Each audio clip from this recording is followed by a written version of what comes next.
লোককে হত্যা করার লাইসেন্স পেয়ে গেছেন, যারা তার বিরুদ্ধে মামলা দায়ের করেছে এবং যে সমস্ত লোকেরা আওয়ামী লীগের লোকদের উপরে হামলা করার জন্য দায়ী, তাদের বাড়িঘর থেকে ধ্বংস করে দেওয়ার জন্য, আগুন দিয়ে পুড়িয়ে দেওয়ার জন্য নির্দেশ দিয়েছিলেন।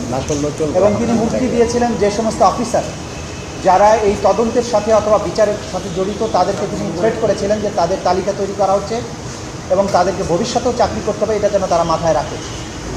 এই কনভারসেশনের মাধ্যমে তিনি আন্তর্জাতিক অপরাধ ট্রাইব্যুনাল সহ বাংলাদেশের বিভিন্ন আদালতে শেখ হাসিনার বিরুদ্ধে যে সমস্ত মামলা চলমান আছে সেই মামলার সাক্ষী, বাদী, এই মামলার তদন্তকারী কর্মকর্তা সহ মামলার সাথে সংশ্লিষ্ট বিভিন্ন লোকদের হুমকি দিয়েছেন, থ্রেটেন করেছেন।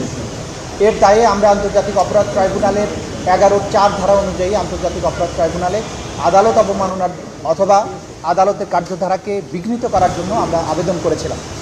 সেই আবেদনের প্রেক্ষিতে আদালত প্রথমে শোকজ নোটিশ জারি করেন।